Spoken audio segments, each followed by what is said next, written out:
Welcome back to the Now Morning Show at 7:33 a.m. as we continue the conversation to start your morning off in the right way. Joining us, we have strategic security expert Garvin Heerah to speak about home invasions with a special emphasis on the elderly. Good morning, Mr. Heerah, and welcome to the show. Hi, good morning to our viewing public, those streaming, and of course to the studio. And thank you very much for engaging the conversation. It is so much needed. It's critical right now from a national perspective. So good morning. Agreed. It is definitely needed. It's a critical conversation that we need to have. Of course, recently there would have been the home invasion, let's say, of a 79-year-old in the Valsayn area. And now we see that we are on alert more than ever when it comes to paying attention to how we can be aware of home invasions and what we can do to stop them while also taking care of those, the elderly and those that we love. So, Mr. Heerah, let's go straight into the conversation about home invasion, because sometimes it can be a bit of a gray area. Some people say it's once you pass the threshold, others say it's once the house is entered into. Can you give us the proper definition of a home invasion? Well, we are not even going to go down the corridor of trying to define the granular details of what is a home invasion, but treat with the fact that we have perpetrators breaching your perimeter, climbing your walls, breaking into your gates and doors, and entering your premises to conduct crime. In the earlier stages of this new trend, what we saw was more like armed robbery with violence to some extent, burglary, and of course theft. Now it has escalated to be a sort of pattern of criminality where it now includes rape and many of the cases culminating in a homicide, death to a family owner, property owner, or more importantly, an innocent elderly senior saint of Trinidad and Tobago. This is worrisome. It is alarming, and it is something that causes the entire nation to shiver. And therefore, we need to examine what is causing this, why this is happening, and how these elderly, for instance, as you opened up, are now considered soft targets and are being targeted. So there are precautions that one can take. There are precautions that communities can take. And there is that what we call collaborative approach to be working with law enforcement and private security networks to ensure that there's some sort of protection, some sort of layer of security so that we can push back against the possibility and the potential of home invasions.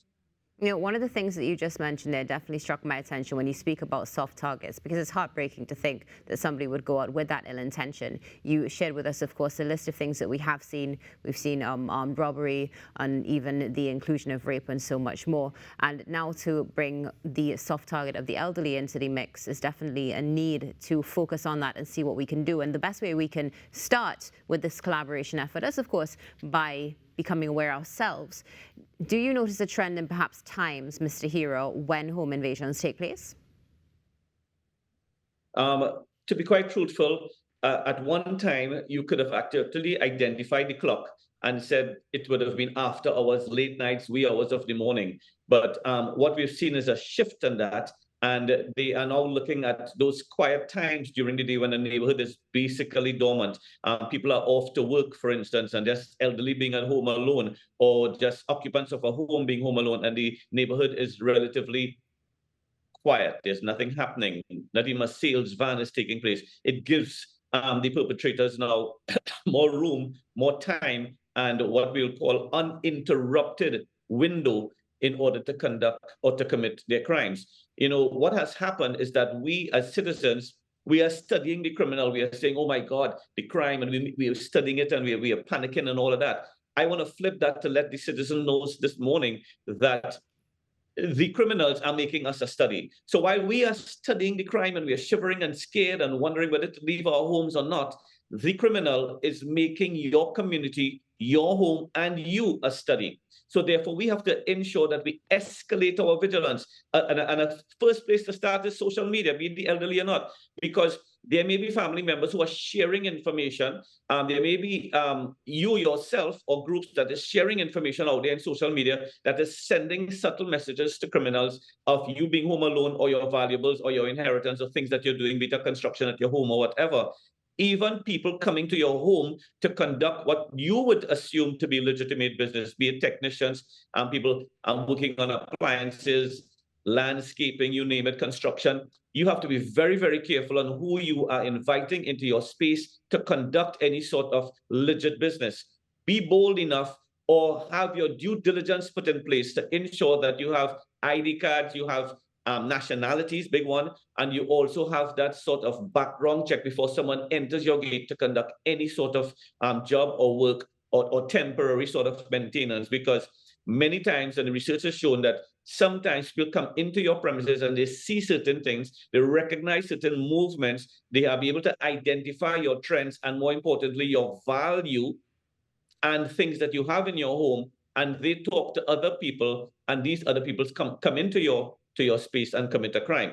That is also a major part of these home invasions. So information is shared unconsciously when you allow people to come into your premises without proper background checks. Oh, so Mr. Heerah, what I'm hearing there as well is, of course, a certain level of awareness is necessary, taking certain things for granted, of course. But you also mentioned sharing information, and particularly, of course, we are in the digital age. So we see a lot of things being shared on social media that could provide a lead for those who have nefarious intent. What advice would you be able to share with us in order to ensure that we don't put it out there onto social media? Yeah, we have to understand that before, where you would have had a stranger lurking behind a hedge or standing next to a lamppost with a dark shades and a cap over his face, observing a neighborhood and observing your movements, the times that you go out and the times that you come in and that type of stuff, that space of observance and surveillance has changed to now observing and doing surveillance of you and for you on the internet, on social media, observing who you are. And we have become very complacent to just sharing open information about our spaces, about our wealth, and most importantly, about our vulnerabilities unconsciously. So it is very important that you pull back, that you clamp up, and you start to withhold the sharing of that openness in social media, because you have people lurking in that space who are observing you. Further to that, home invasions are not crimes of opportunity where they see an empty home or they see a gate open and people jump in and break into the house. That happens, yes. But the majority of times, it's a well-coordinated, well-planned, and well-executed crime.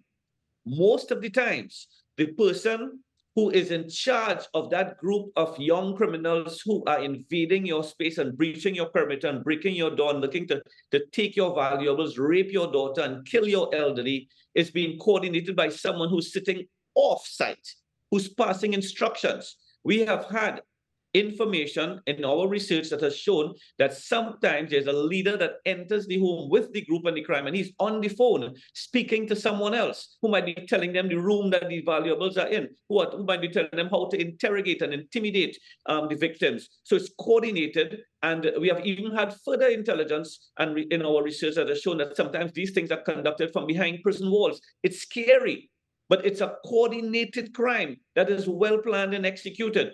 They have gotten so sophisticated in executing home invasions that you have vans and vehicles that look as utility vehicles with legit stickers on the sides of their door, refrigeration, air conditioning, landscaping, you name it, patrolling or driving around neighborhoods. And you think that they may be responding or addressing an issue within the neighborhood or the community, when in fact, they have drones in the air looking into your premises, looking over your walls so as to confirm type of gates, dogs, doors, that type of stuff, to ensure that they can plan and coordinate in order to execute the home invasions. So my advice this morning is communities need to move away from that fragmentation and separation and come closer into a more knitted body. Alert groups, neighborhood watches, the air horns, for instance, community communication, CCTV systems, even if it costs some money on streets, so that you can monitor, you can have surveillance, and you can have responses. Further to which, we don't expect the police service, stretched as they are, to be at your doorsteps within seconds all the time. But you can come together and engage the private security so that you can pay for a service and a rapid response. Should you see a stranger on your street, should somebody be in your premises, or should you have an alarm that triggers off in your alert system, you can have a rapid response by the private security network as the first responders, while the police is also responding from the divisional or district. That is something that can save a life. And I would add further to which, the structure and the whole aspect of your home needs to be revisited and reviewed. What we have been doing is something known as risk, threat, and vulnerability assessments, RTVAs, of premises, of residential areas, of gated communities. And we have been advising the residents of these premises in how to restructure your defense, how to harden your target, and how to ensure that you make it difficult for home invaders, for perpetrators, for criminals to break into your premises, to break into your homes, and to commit a crime. That assessment gives you an idea of how you can review your security and increase and improve your defense. Mr. Heerah, thank you so much for sharing that. Hoping that we can have you back on the show to continue this conversation, because we need to continue to have this at a national and an international level to keep our senses up and, of course, protect one another. Have an excellent day. Okay, God bless. Garvin Heerah, strategic security expert, sharing some tips with us as we navigate the continued changes in society. Stay tuned, because we are navigating towards the end of the Now Morning Show, and there's some entertainment coming up.